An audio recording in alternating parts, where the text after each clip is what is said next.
Ya, Assalamualaikum warahmatullahi wabarakatuh. Di sini saya akan menjelaskan mengenai percobaan ke-6, yaitu mengenai motor DC pada mikrokontroler AT89S51 dan juga penggunaan motor stepper pada mikrokontroler AT89S51. Di sini kita mempelajari bagaimana cara konfigurasi, yaitu dari motor DC dan juga motor stepper pada mikrokontroler AT89S51. Langsung saja di sini pada halaman pertama terdapat beberapa tabel mengenai konfigurasi dari pin antara mikrokontroler dengan motor DC ataupun motor stepper. Seperti yang kita ketahui pada praktikum sebelumnya, atau kalian ketahui bahwa motor DC itu mempunyai dua pin. Jadi konfigurasinya itu ditentukan dengan high atau low pada pin tersebut. Di sini contohnya yaitu pada pin P2.1 dan juga P2.0. Jadi dia cuma pakai pinnya itu cuma dua doang. Beda sama motor stepper. Kalau misalkan motor stepper dia menggunakan 4 pin. Dan di sini yang dipakai itu jenisnya adalah bipolar. Artinya pada motor stepper tersebut hanya mempunyai satu lilitan penuh saja. Jadi dia mempunyai 4 pin konfigurasinya. Dia digerakkan oleh 4 pin yang berbeda. Nah, hal yang perlu kita ketahui adalah pada motor stepper itu dia mempunyai stator dan juga rotor. Rotor adalah bagian yang bergerak, yaitu berada di tengah dari motor stepper. Sedangkan untuk statornya itu dia merupakan suatu induktor, atau di sini jadi ada lilitannya. Kalau misalkan kita lihat dari mekanisme antara motor stepper itu, di sini dia mempunyai lilitan yang bekerja secara induktansi, kemudian dia menggerakkan rotor yang ada di dalamnya. Itu cara kerja motor stepper. Nah, di sini dia mempunyai 4 pin, yaitu pin A, pin B, kemudian pin C, dan juga pin D. Pin A itu berada di sini, kemudian di sini pin B, di sini pin C, dan di sini pin D. Ini untuk motor stepper. Kalau motor DC dia kan cuma digerakkan antara high atau low dengan pin yang kita tentukan. Jadi misalkan ini motor DC, nah tergantung kita ngasih nilainya di mana. Kalau misalkan dia ngasih nilai high di sini, atau kita kasih nilai 1 misalkan, sedangkan dia aktif low, otomatis dia gerak kan dari 0 ke 1 gitu. Berarti dia clockwise atau searah jarum jam dan sebagainya. Kalau misalkan dia dari sini 0, di sini 1, berarti dia jalannya counter clockwise. Nah, kemudian untuk motor stepper ada konfigurasi dalam menjalankan motor tersebut. Jadi mempunyai fase-fase tertentu, di mana fase tersebut diantaranya adalah full step 1 fase, kemudian ada full step 2 fase di sini, dan juga half step. Perbedaannya adalah terletak pada posisi di mana rotornya bergerak. Untuk full step 1 fase, itu rotornya dalam kondisi seperti tanda plus kayak gini. Nah, ini full step one phase. Jadi pinnya di sini normal, ini A, kemudian ini B, ini C, dan juga ini D. Nah, bagaimana dia bergerak? Itu tergantung pada posisi awalnya. Misalkan kita mau bergerak dari A ke D dengan secara clockwise, otomatis dia akan melewati pin B dan juga pin C di sini sampai kepada pin D. Nah, ketika kita memberikan nilai awal pada pin A, otomatis nilai A-nya harus bernilai 0, karena di mana mikrokontroler AT89S51 ini dia aktif low. Jadi harus kita kasih nilai 0 di sini. Sisanya nilai 1. Nah, ketika dia dikasih nilai 1 di sini dan 0 di sini, nah otomatis dia akan bergerak dari A ke B secara clockwise, karena dari A ke B kan ke kanan nih, jadi clockwise searah jarum jam kayak gitu. Nah, di sini ada nilai heksanya. Di sini 0, 1, 1, 1, yaitu 7. Nilai heksa ini nanti akan digunakan sebagai pemrograman di MIDI 51 untuk menggerakkan motor stepper yang ada di Proteus. Jadi harus menggunakan nilai heksa. Nah, kemudian di sini untuk step kedua itu kan tadi 1, 0, 1, 1. Nah, nilainya di sini adalah 11 heksanya, berarti dia nilainya B atau nanti bisa ditulis 0B di MID51-nya. Kemudian selanjutnya, karena dia clockwise, berarti dia jalan terus ke kanan kan, dari A ke B ke C kemudian ke D. Di sini 11, 01. 12 ditambah 1 otomatis 13. 13 itu D. Berarti di sini D. Terus di sini 1, 1, 1, 0. Nah, sampai pada akhir di step keempat itu 1, 1, 1, 0.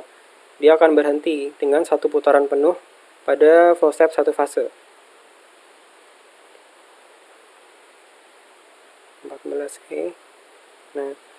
Nah, nilai heksa ini antara 7, B, D, E ini digunakan tadi pada MIDI 51. Jadi misalkan kalau secara urut dari 7 ke E, otomatis dia akan berjalan secara clockwise. Kalau misalkan kita mau kontrol clockwise, tinggal dibalik dari E ke 7, kayak gitu. Itu untuk satu fase. Kemudian untuk full step 2 fase bagaimana?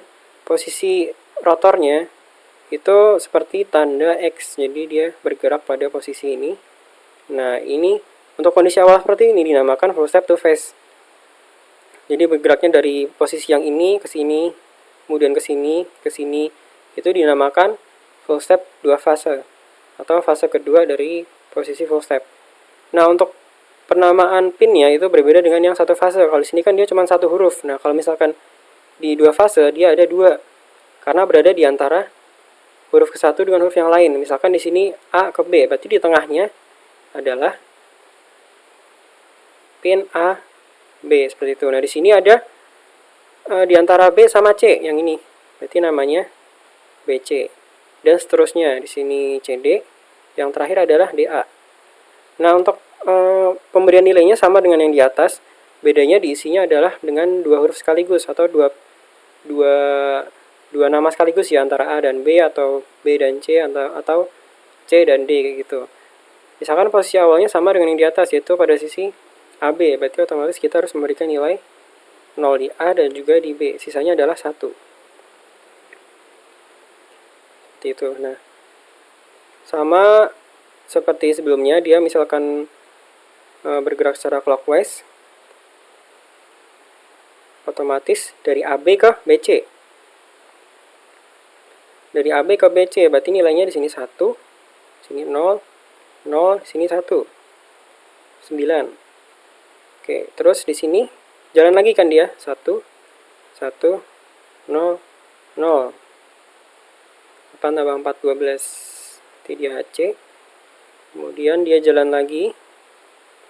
Yang terakhir stepnya, step keempat, yaitu DA. Berarti D dan A diisi nilai 0, sisanya nilai 1. Itu 6. 4 tambah 2, 6. Oke, heksanya. Nah, jadi untuk yang dua fase, heksanya seperti ini, 3, 9, C, dan 6. Silahkan dikoreksi kalau misalnya ada yang salah di sini untuk penamaan heksanya. Nah, selanjutnya ada yang namanya half step. Half step di sini dia merupakan gabungan antara full step satu fase dengan dua fase. Kenapa dinamakan half step? Karena dia jalannya setengah dari derajat pada konfigurasi sebelumnya. Kalau misalkan tadi satu fase kan dia seperti tanda positif atau tanda plus, kemudian di full step 2 fase dia seperti tanda silang atau X. Nah, pada half step ini dia merupakan gabungan antara satu fase dengan dua fase ini. Pinnya sama, berarti di sini dia A. Kalau di tengah-tengahnya berarti dia AB. Dan seterusnya. Nah, untuk penamaan atau pemberian nilainya juga sama. Dimulai dari misalkan A posisi awalnya, otomatis dia terbacanya adalah full step satu fase. Berarti di sini 0, 1, 1, 1. Kita isi yang satu fase dulu juga bisa. Di sini satu fase kan. Kan dia lompat, karena dia lompat dari A ke B. Atau kita urutkan saja misalkan dari A ke AB, berarti dia kan setengah nih, half step namanya. Berarti kita pakai yang dua fase. Jadi di sini jadi 0, 0, 1, 1. Kemudian bergerak lagi ke C, ke B, sorry, di B kan dia satu fase, berarti kita pakai yang satu fase. Di sini 1, sini 0. sorry, sini 1.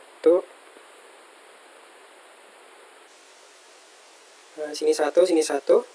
Lanjut lagi ke yang fase 2 atau auto phase, berarti 1, 0, 0, 1. Tinggal digabungan saja antara satu fase dengan dua fase ya. 1, 1, 0, 1, 1, 1, 0, 0, 1, 1, 1, 0, sini 0, 1, 1, 0. Untuk heksanya tinggal digabungan saja di sini kan 7 B D E, kemudian di sini 3 9 C 6. Berarti di sini 7 3, kemudian B 9,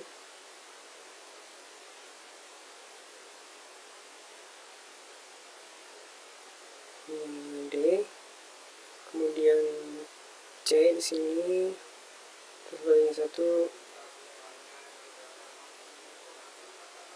12 itu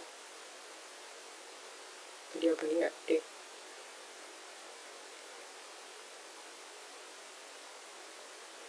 Oke, yang terakhir adalah 6.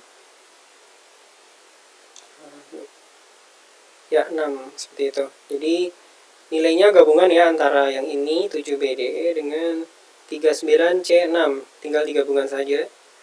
Itu merupakan konfigurasi dari half step. Jadi nanti pada saat pemrograman motor stepper, terserah Anda mau menggunakan konfigurasi yang mana.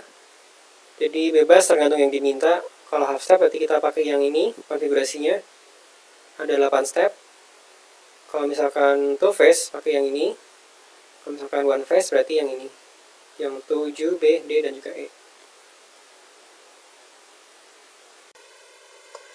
Ya, selanjutnya adalah pada modul ke-1 yaitu microcontroller dengan motor DC. Untuk yang pertama di sini kita melakukan konfigurasi bagaimana motor DC dapat bergerak atau berfungsi pada rangkaian menggunakan microcontroller AT89C51.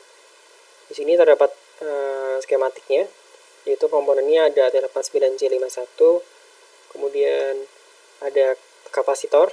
Di sini ada rangkaian kapasitor dan juga kristal yang berfungsi sebagai pengatur clock dari proses yang terjadi. Kemudian terdapat motor driver di sini yaitu L93D dan juga motor DC itu sendiri. Serta di sini ada 2 push button yang masuk ke P1.0 dan juga P1.1. Langsung saja masuk ke Proteusnya. Di sini sudah saya rangkai sesuai dengan yang di modul. Nah, setelah tahap perangkaian, tahap selanjutnya adalah dengan memberikan program ke dalam AT89C51 atau kita inputkan programnya. Caranya adalah kita klik 2 kali bagian AT89C51-nya. Kemudian kita cari yang program file di sini. Klik bagian directory di sini seperti file ya, gambar file kita klik. Nah, selanjutnya adalah tinggal dicari saja program yang telah kita buat. Di sini saya menggunakan motor DC stepper.hex. Kita cari yang filenya .hex. Kemudian kita klik OK. Sekarang saya coba untuk running programnya dengan cara klik yang ini, run the simulation. Nah, terlihat di sini motor DC akan bergerak clockwise atau searah jarum jam, yaitu ke kanan putarannya. Ya, langsung saja sekarang saya bahas mengenai programnya. Kita masuk ke MIDI 51. Nah, ini adalah program yang telah dibuat berdasarkan modul. Nah, di sini terdapat rangkaian blok program di mana terdapat awalan yaitu sebagai library. Di sini ada string mod 51 yaitu sebagai library bagi sintaks program dari assembly language yang ada di MIDI 51. Kalau kita contohkan di Arduino itu seperti include dan sebagainya, itu string mod 51. Kemudian ada org 0h atau seperti void setup di mana di sini dia berfungsi untuk menginisialisasikan alamat awal. Di sini alamat awalnya kebetulan adalah 0 hexa. Nah, selanjutnya ada label yang namanya start. Ini hanya label. Bisa diubah juga namanya bebas di sini. Nah, selanjutnya dalam label start ini terdapat perintah mov P2,0FE hexa di mana nilai FE akan disalin ke dalam port P2. Sehingga nilai P2-nya yang tadinya kosong akan menjadi FE. Setelah itu lompat ke SJMP start di mana SJMP start akan mengulang lagi program ke awal, itu ke start ke sini. Otomatis dia akan looping dari ke sini ke sini, dia akan looping terus. Nah, nilai FE ini tadi kan masuk ke port P2.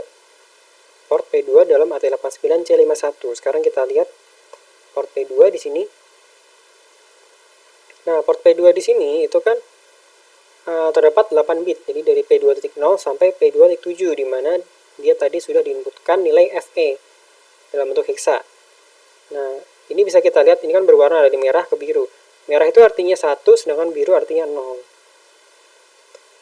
Nah, jadi kalau misalkan kita ibaratkan, kalau misalkan nilai merah itu kan tadi 1,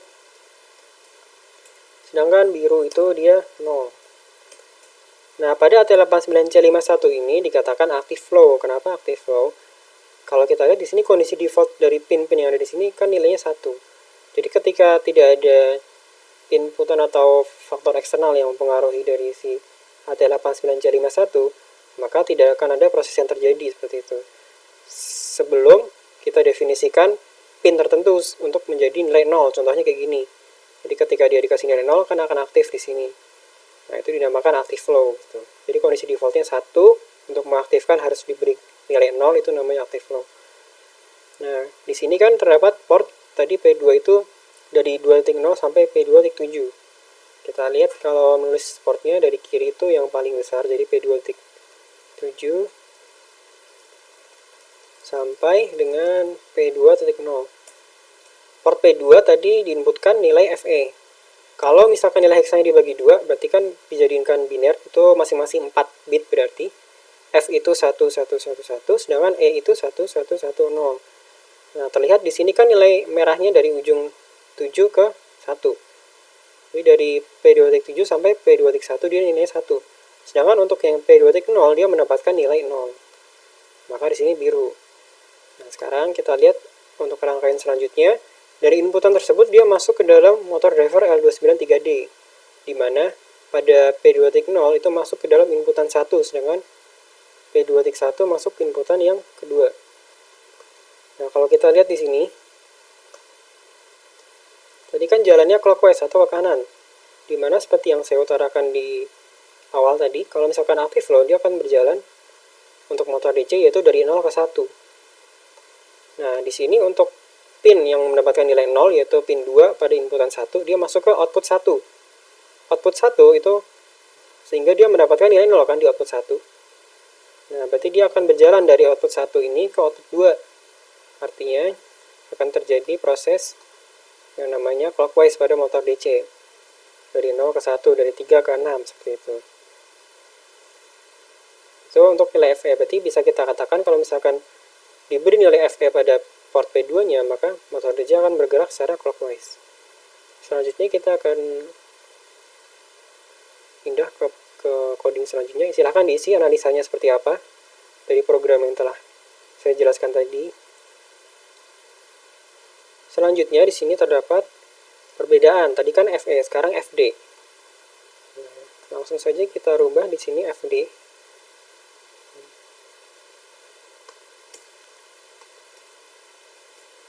Sebagai informasi dalam memberikan perubahan pada MIDI 51 itu misalkan kita klik build di sini. Nah, di sini kan sudah terjadi ada notifikasi no error, berarti dia tidak ada error lagi di sini kan. Berarti sudah bisa berfungsi untuk kita inputkan ke Nikon atau ke T89C51. Nah, di sini langsung play saja, tidak perlu diinputkan lagi. Jadi langsung di run saja. Nah, di sini berubah arahnya, dia jadi counterclockwise atau bergerak ke arah kiri.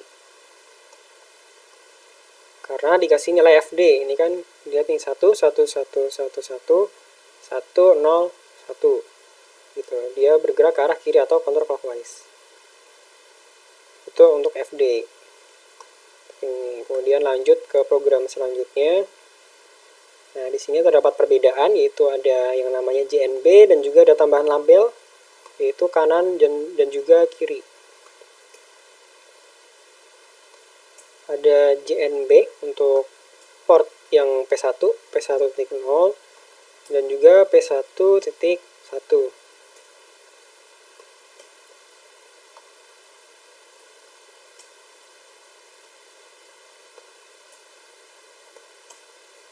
bisa kita lihat di sini kan, ada JNB, ada label kanan dan juga label kiri. Kita pisah biar gampang dibaca. Di kanan, ini kiri. Ini untuk yang start. Kita klik build di sini atau F9 shortcutnya.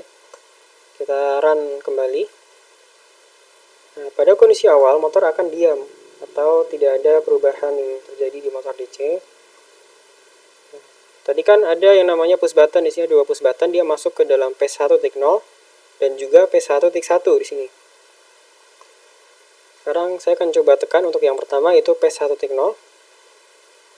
Nah, ketika ditekan, dia ternyata bergerak ke arah kanan atau clockwise. Kalau saya tekan yang P1.1,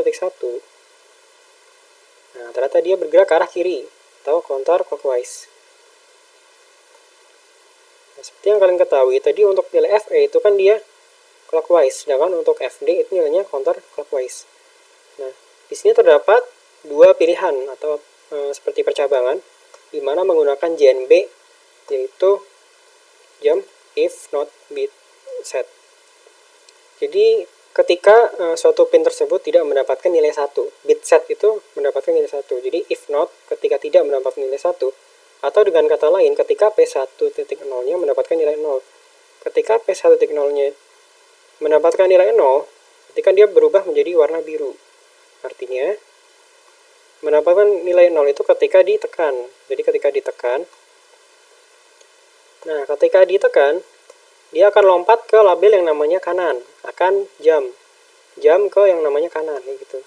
Kalau misalkan yang ditekan ternyata P1.1 akan lompat ke yang kiri. Jadi seperti yang dijelaskan tadi, kalau misalkan di ke kanan, nanti dia akan bergerak secara counterclockwise. Kalau misalkan ke kiri, dia bergerak counterclockwise. FD, gitu. Kemudian lanjut untuk yang program selanjutnya, di sini ada tambahan, yaitu ada label negasi dan juga komplement. Di mana komplement ini dia berfungsi untuk membalikan suatu nilai bit. Jadi misalkan saya punya bit yaitu dengan nilai 111, dan TPL itu kan tadi komplement, membalikan nilai bit yang di atasnya yang ini. Berarti ketika nilai 111 di komplement, maka akan menjadi nilai 000, seperti itu. Nah, ini langsung saya pindahkan.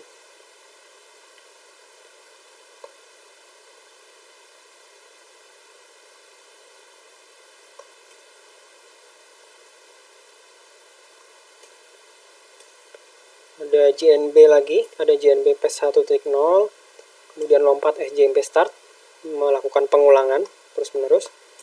Kemudian ada label negasi, di sini ada JNB juga P1.10. Kemudian ada komplement A, ada move P2A dan juga SJMP start.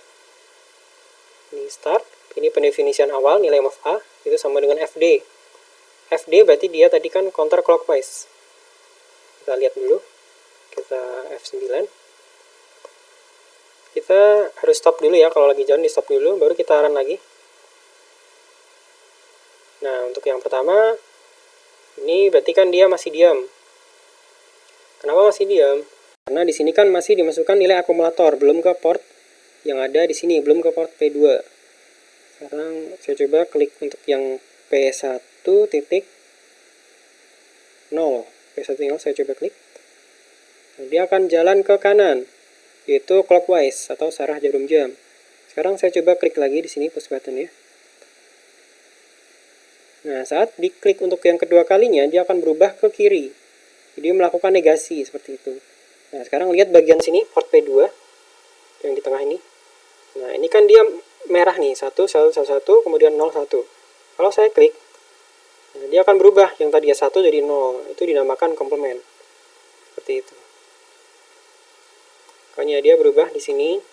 Yang tadi nilai FD, ketika ditekan untuk pertama kali, maka dia akan dapat tadi berjalan ke langsung ke komplement kan, berarti FD jadi FE. FD jadi nilai ya jadi yang F berarti kan 1. FD kan berarti kan 111. D itu 13, 1, 1, 0, 1. Nah, berarti yang nilai satunya jadi 0. Jadi, nah seperti itu. Otomatis dia kan berubah nih dari 01 ke arah 10.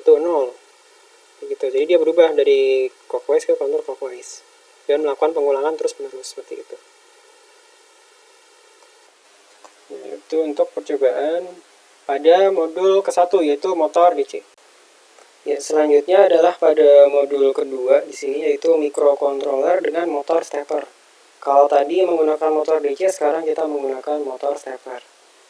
Nah, di sini yang digunakan adalah motor stepper yang jenisnya adalah bipolar atau bistepper, di mana lilitannya itu dia mempunyai satu lilitan penuh pada statornya, seperti tadi yang sudah saya jelaskan di awal konfigurasi dari berbagai macam motor stepper. Seperti yang diketahui di sini, di modul ada rangkaian skematiknya, yaitu ada T89C51 sama seperti sebelumnya. Yang membedakan di sini hanya motor stepper saja. Oke, kalau gitu langsung saja ke Proteus. Ya, ini sudah saya rancang di sini. Sudah saya rancang untuk penambahan motor steppernya, sudah saya ganti dari motor DC ke motor stepper. Dan sudah saya flash juga untuk programnya.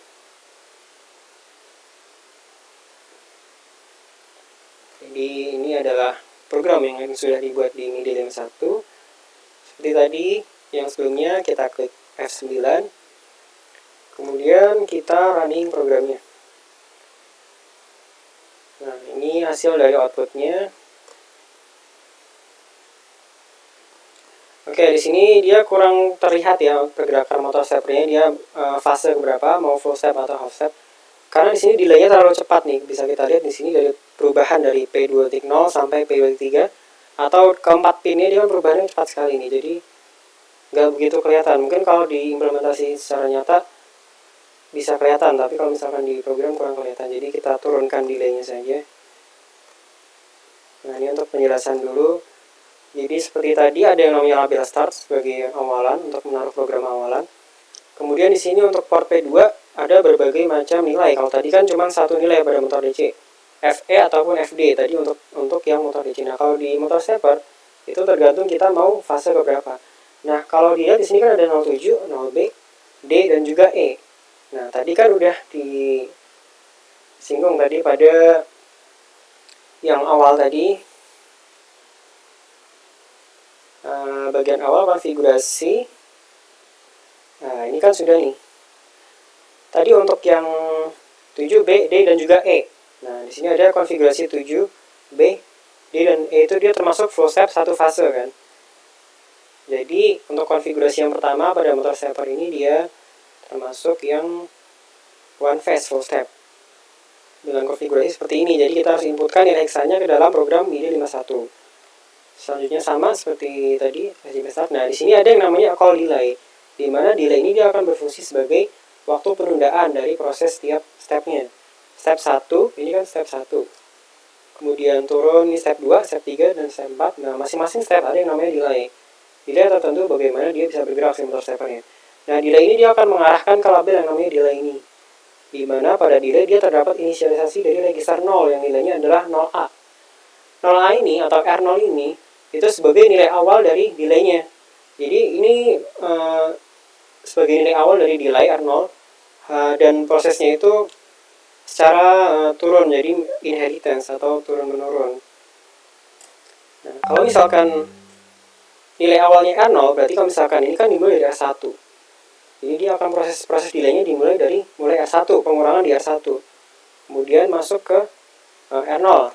Maaf, ini R0 ini berarti dia nilai yang terakhir atau nilai delay yang terakhir seperti itu. Nah, jadi kalau misalkan kita mau lebih lama lagi, itu bisa kita tambahkan dengan DJNZ R2, lagi. Nah, otomatis dia akan bertambah kan nilai registernya. Yang tadinya cuma R1 R0, nah ini ada R2 pengurangan kan. DJNZ itu decrement and jump if not zero. Jadi dikurangin dan lompat atau jump if not zero. Jika si R2 nya belum 0, dia akan lompat ke lagi, dia akan melakukan pengurangan terus Kalau R2-nya udah habis, baru turun ke R1 gitu.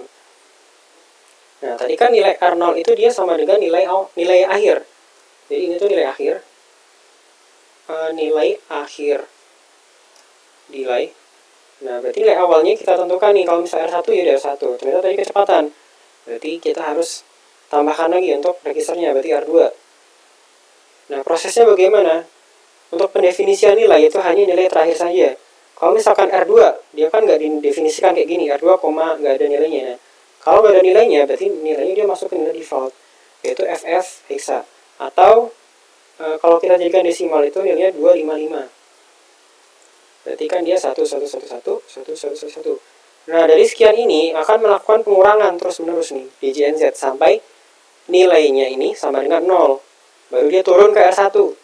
Di R1 berarti kan prosesnya bertambah kan, dari R2 tadi kan udah R2 udah berlangsung.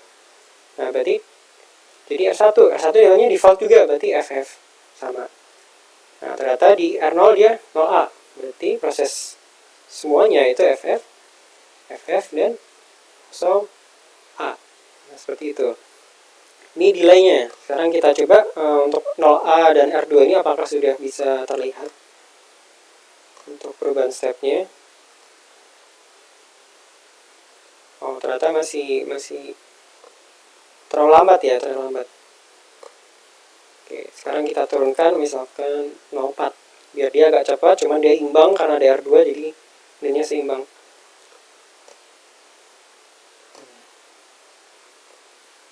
Oke, pencet. Kita lihat di sini apakah benar full step satu fase ya. Ya benar. Nah, dia perpindahan ini kan dari mulai A kemudian ke B di sini. Siku-siku ya, dari sini 90 derajat. Nah, ini derajatnya bisa dilihat ya, nih dari 0, 90, 180, 270 dan 360. Satu putaran penuh untuk full step satu fase. Seperti itu. Jadi tinggal kita definisikan saja nilainya di sini kita mau apa, mau satu fase, dua fase atau half step. Nah, selanjutnya untuk program berikutnya yaitu di bawahnya bisa kalian lihat. Nah, di sini sekarang kita coba untuk program berikutnya. Pendefinisiannya hampir sama, cuman ini agak banyak. Nah, kalau kalian lihat secara sekilas, karena ini agak banyak dan setelah 7 itu nilainya adalah 3, otomatis ini namanya half step. Gabungan antara full step satu fase dengan dua fase. Berarti kalau secara logika, secara teori yang telah kita pelajari tadi di awal, otomatis dia jalannya adalah setengah-setengah, kan stepnya setengah. Dari mulai A, kemudian ke AB, kemudian AB ke B, setelah itu B ke BC, BC ke C, dan seterusnya seperti itu. Nah, di sini nilainya gabungan antara satu fase dengan dua fase. Kita coba di sini no error. Oke. Kita running programnya. Kita lihat. Nah, ternyata benar dia jalannya setengah-setengah stepnya nih. Dari 0 nanti lihat ada 180 ya, tunggu. Nah, oke, 0, 45, 90, 135, 180, 225 dan seterusnya. Sampai 360 satu putaran penuh baru dia berhenti seperti itu.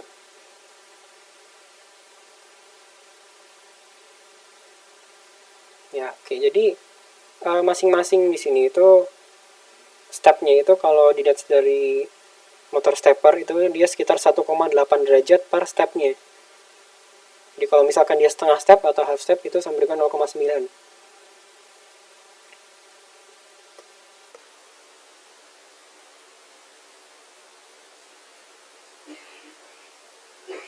Ya, silahkan untuk percobaan mandirinya dicoba sendiri.